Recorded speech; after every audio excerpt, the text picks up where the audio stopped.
as you will no doubt have seen, there is a new Batman movie in production. Because of course there is. There is always a Batman movie in production. There can never not be a Batman movie in production. Seriously, for over 30 years now, there has always been a Batman movie in production. Whatever happens with the last one, gotta make more Batman movies. Goth Batman is cool. This is a bit too goth, actually. How about Disco Batman? Disco Batman sucks. Recast, reboot, start again. Well, that was fun, but these are over now. Reboot, recast, make him older and chunky. Actually, these suck too. Reboot, recast, make him young and skinny. And so now we await The Batman, directed by Matt Planet the Apes Reeves and starring Mr. Dreamy Cheekbones himself, Robert Pattinson, as Bruce Wayne. And as is always the case when a superhero franchise gets rebooted, which is happening so often at the moment. So many reboots. Seriously, I've watched Bruce Wayne's parents die so many times I think I'm more traumatised by it than he is now. But like I said, reboot means redesign. So ever since this project was announced, speculation has been rife as to what this version of the Batsuit was going to look like. And with this in mind, the production company released a couple of weeks ago a very atmospherically, let's face it, barely lit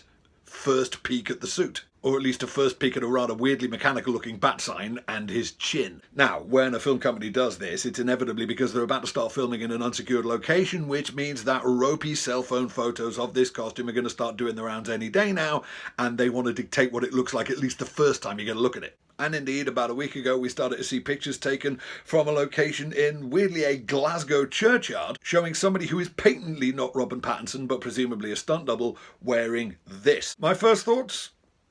I don't know, angry wicket keeper? I mean, I guess I see the kind of homemade aesthetic they're going for, which kind of makes sense. Bruce Wayne is, after all, an amateur crime fighter, albeit one with a hell of a lot of money. Oh, and by the way, I wouldn't be distracted by the fact that there doesn't appear to be a cape. I mean, this might be a Batman who sensibly ditches the cape when he goes motorbike riding, but it's rather more probable that a computer-generated cape is going to be added in post, much as it was for the last few Superman movies. But I guess the thing I find kind of disappointing about the costume is he's covered in armour again. This is only a thing in Batman movies. In the comics, Batman is not and has never been covered in armour. The whole point is he's meant to be this slinky, super agile kind of ninja guy. Not somebody who looks like he clanks when he walks. But in the movies, he's always covered in armour. I mean, Christian Bale's first Batsuit in Batman Begins was fairly sleek, but by the end of The Dark Knight Rises, he kind of looked like somebody had sprayed C-3PO black. And that's another thing. It's all black again. Again, this is only in the movies. When the first pictures of the 1989 Batsuit turned out, the fact that it was all black was considered kind of radical. Batman's costume in the comics has never been all black. It's black and grey, sometimes blue and grey. But in the movies, with one partial exception, of which more in a minute,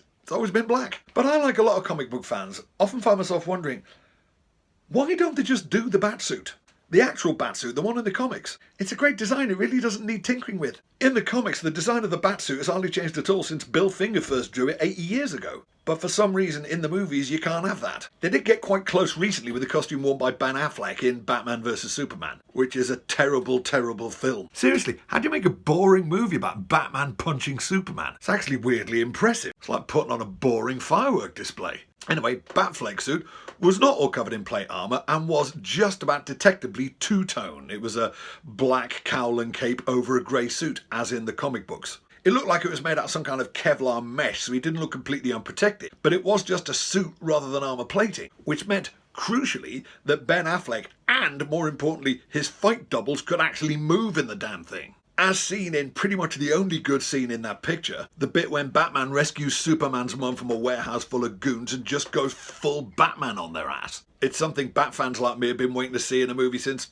well, forever. Just a terrible shame about the rest of the film. And indeed, when Batfleck returned for his second and I guess now final appearance in the truly shambolic Justice League, they tweaked the costume and yep, there's the armour plating again. But some people say, oh, you couldn't just have the suit from the comics. You couldn't just try and do that suit on screen. It would look silly. It would look cartoony. It would look like Adam West. Don't you be dissing Adam West. He was brilliant and so was that telly show. But that's not true, because it has been done. In 2003, an 8-minute Batman fan film called Batman Dead End. Check it out, it's on YouTube. And the Batsuit, as seen in that fan film, is just the Batsuit. It's just a tight grey suit with the black silhouette Bat logo rather than the yellow oval version, black gloves, black boots, black mask, black cloak. It's perfect. And it looks brilliant on screen. And there's one shot when he kind of rises up out of a puddle like the T-1000 and the cloak looks fantastic. Okay, I guess, you've been put in charge of the Batman movies. You can make the Batsuit look however you like. As long as it's got pointy ears, some kind of cape and something vaguely bat-shaped here, all the boxes are ticked. But you could Just put the Batsuit from the comics in a movie. It can be done. It has been done. Anyway, let's face it, I'm still going to go and see it when it comes out, and so are you. Meanwhile, if you have any thoughts on this new Batsuit, or indeed, if you want to tell me what your favourite version of the Batsuit was, have a word in the comments below. If you are not yet subscribed, please hit subscribe, and please consider signing up for my Patreon if you've not already done so. Okay, see you soon.